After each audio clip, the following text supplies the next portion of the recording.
भागवत जी कहते हैं कि खाना आप जब भी खाएं, जमीन पर बैठकर ही खाएं। क्यों खाएं जी? प्रश्न आएगा आपके मन में। तो भागवत जी समझाते हैं कि जब आप इस आसन में बैठते हैं, सुख आसन में, तो आपके शरीर का जो जठर है ना, ये जो है सबसे ज्यादा तीव्र है, और इस आसन में इसकी तीव्रता हमेशा मेंटेन रहती है। आप अभी कुर्सी पर बैठे हैं, इसमें तीव्रता घट जाती है, और खड़े हो जाएं तो बिल्कुल कम हो जाएगी। कारण क्या है? आप शरीर के बारे में थोड़ा जानते हैं ना, हमारे शरीर में कई चक्र हैं। एक चक्र जो है ना, ये जो पीछे है, जहां पर आपका हिप जॉइंट्स और आपका ये जो मन का होता है, जहां मिलते हैं, वो सबसे महत्वपूर्ण चक्र है। ये प्रदीप्त होता है तभी, मन दीप्त होता है जब आप इस स्थिति में बैठे, और इसका जठर पर सीधे असर है। तो जमीन पे बैठ के ही खाएं। और वो ये कहते हैं कि भोजन की जो थाली है, वो आप बैठे उससे थोड़ा ऊपर रहे, माने पट्टा रख के या स्टूल रख के थाली उस पर ऐसे बैठ के खाएं। अब आप आज से एक ऑब्जर्वेशन कर लीजिए कि जितने लोग इस बात से परेशान हैं कि उनका पेट आगे निकल आया है, वो इस आसन में बैठ के खाना खाना शुरू कर दें, और 3 महीने के बाद फिर देखें तो उनका पेट पहले से कम ही होगा, आगे नहीं आएगा। वो कहते हैं और एक आसन है जिसमें आप खाना खा सकते हैं, बाकी किसी में भी नहीं। वो गाय का दूध जब निकालते हैं ना, कैसे बैठते हैं? बस उस स्थिति में भी आप खाना खा सकते हैं। उकड़ू, कि जो शरीर श्रम ज्यादा करते हैं, जैसे किसान, जैसे हमारे कारीगर मजदूर, उनके लिए उकड़ू बैठकर खाना खाना सबसे अच्छा। खाते भी हैं, माने वो चेले हैं सब भागवत के। और ये जो डाइनिंग टेबल पे बैठ के खाना खाएंगे, पेट आगे निकलता ही जाएगा, क्योंकि कुर्सी आपके लिए बनी नहीं है, ये अंग्रेजों के लिए बनी है।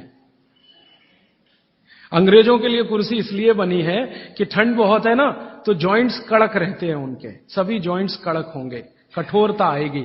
आपके यहां गर्मी बहुत है तो आपके जॉइंट्स में फ्लेक्सिबिलिटी है, तो आप आसानी से जमीन पर बैठ सकते हैं। कोई अंग्रेज नहीं बैठ सकता जैसे मैं बैठा हूं, अमरीकी नहीं बैठ सकता। तो उन्होंने अपनी तकलीफ को कम करने के लिए कुर्सी का आविष्कार किया है।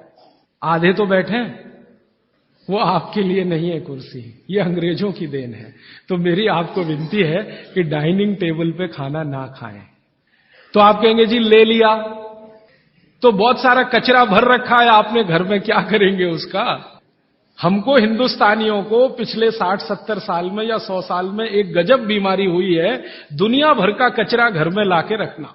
रसोइयों में मैं घरों में जाता हूं ना, टीन टपरे के इतने डब्बे होते हैं, खाली हैं, फेंकेंगे नहीं, संभाल के संभाल के संभाल के, कब काम आएंगे मालूम नहीं, लेकिन वो भरते ही जाते हैं, भरते ही जाते हैं।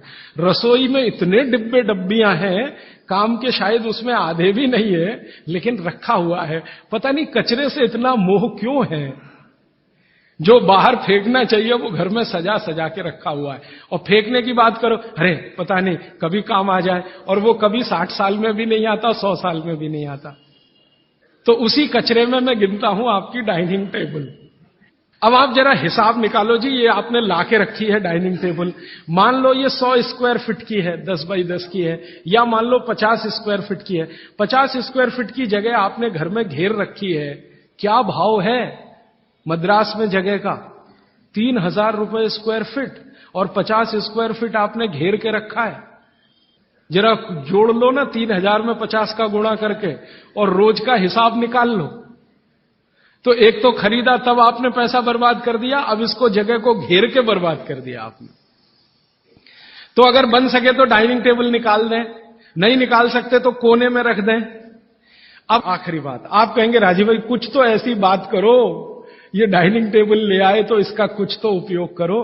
तो अगर आप सच में ईमानदारी से डाइनिंग टेबल पे बैठ के ही खाना खाना चाहते हैं, तो कुर्सी पर ऐसे बैठ जाएं जैसे मैं बैठा हूं, कुर्सी पे भी ऐसे ही बैठ जाइए, आलती पालती मार के, फिर खा लीजिए।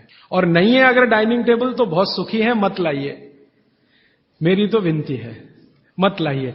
उसकी जगह लाना है तो छोटे छोटे पटरे ले आइए, जो आपके रसोई में बैठ के आप खाएं तो बहुत